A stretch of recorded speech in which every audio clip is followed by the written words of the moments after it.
जिस इंसान को आपने अपनी पूरी ज़िंदगी मान लिया था, जिसके साथ आपने 7 जन्मों के वादे किए थे, अगर अचानक एक दिन आपको पता चले कि उसकी ज़िंदगी में कोई और आ चुका है, तो दिल पर क्या गुजरती है?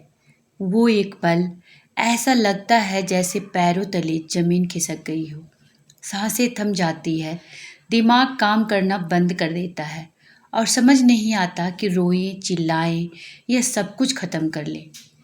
पति का अफेयर पता चलना एक औरत के लिए उसकी आत्मा के टूटने जैसा होता है।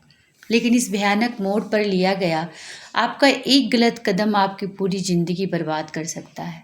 अगर आज आप या आपकी कोई अपनी इस दर्द से गुजर रही है, तो इस वीडियो को अंत तक ज़रूर देखिएगा। आज मैं बात करूंगी इस दर्दनाक सच्चाई के सामने आने के बाद आपको कदम दर कदम क्या करना चाहिए। पहला काम, तुरंत कोई फैसला या तमाशा मत करो। जब यह सच सामने आता है तो पहला रिएक्शन होता है चिल्लाना, चीज़ें फेंकना या तुरंत घर छोड़कर चले जाना। आपका गुस्सा, आपका रोना बिल्कुल सही है। आप इंसान हैं, पत्थर नहीं। रो लीजिए, अपना दर्द बह जाने दीजिए, लेकिन याद रखिए, गुस्से और सदमे में लिया गया फैसला अक्सर हमें नुकसान ही पहुंचाता है। जब तक आपका दिमाग शांत ना हो, ना तो पति से कोई बात बड़ा झगड़ा करें और ना ही तुरंत तलाक या घर छोड़ने जैसा फैसला लें। खुद को थोड़ा वक्त दीजिए। दूसरा काम, शक और सच के बीच का फर्क समझो और सबूत जुटाओ। कई बार आधी अधूरी बातें या गलतफहमी भी रिश्तों में जहर घोल देती है। लेकिन अगर आपको पूरा शक है तो सिर्फ बातों के आधार पर बात मत बढ़ाओ। चैट्स, कॉल्स, फाइनेंशियल ट्रांजैक्शन या जो भी पक्के सबूत हो, उन्हें सुरक्षित कर लो। यह मैं इसलिए नहीं कह रही कि आपको कोर्ट जाना है, बल्कि इसलिए कि जब आप अपने पति से बात करें तो वो मुकर न सके और आपको पागल या शक्की साबित ना कर सके। तीसरा और सबसे ज़रूरी काम, खुद को दोष देना बंद करो।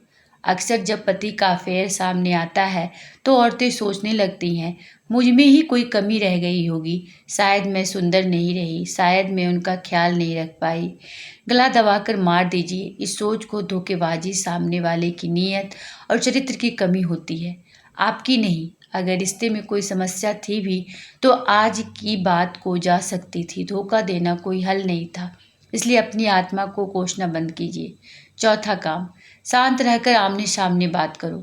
जब आप मानसिक रूप से मजबूत महसूस करें तो पति को सामने बिठाइए, बिना चिल्लाए, बिना गिड़गिड़ाए। सीधे सबूत सामने रखिए और पूछिए, उनकी आंखों में देखकर समझिए, क्या उन्हें अपने किए पर पछतावा है या वो अपनी गलती का बचाव कर रहे हैं और आप पर ही इल्ज़ाम लगा रहे हैं। अगर उन्हें वाकई अपनी गलती का एहसास है और वो उस अफेयर को तुरंत ख़त्म करने को तैयार हैं, तो रिश्ता बचाने की एक गुंजाइश हो सकती है। लेकिन अगर वो बेशर्मी से झूठ बोल रहे हैं तो समझ जाइए कि उन्हें आपकी कदर नहीं है। पांचवा काम, अपनी नींव मजबूत करो। ज़्यादातर औरतें धोखे के बाद भी घुट घुट कर जीने पर इसलिए मजबूर होती है क्योंकि वो आर्थिक रूप से पति पर निर्भर होती है।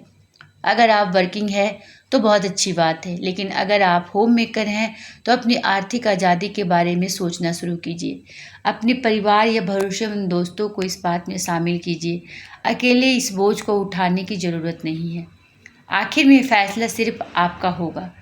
अगर आपको लगता है कि यह एक गलती थी, पति को सच्चा पछतावा है और आप उन्हें दूसरा मौका देना चाहती हैं, तो यह आपका फैसला है। दुनिया क्या कहती है फ़र्क नहीं पड़ता, लेकिन अगर धोखा उनकी आदत बन चुका है, आपकी आत्मसम्मान रोज़ टूट रही है, तो याद रखिएगा, एक घुट-घुट कर वाली शादी से कहीं बेहतर है सिर उठाकर अकेले जीना।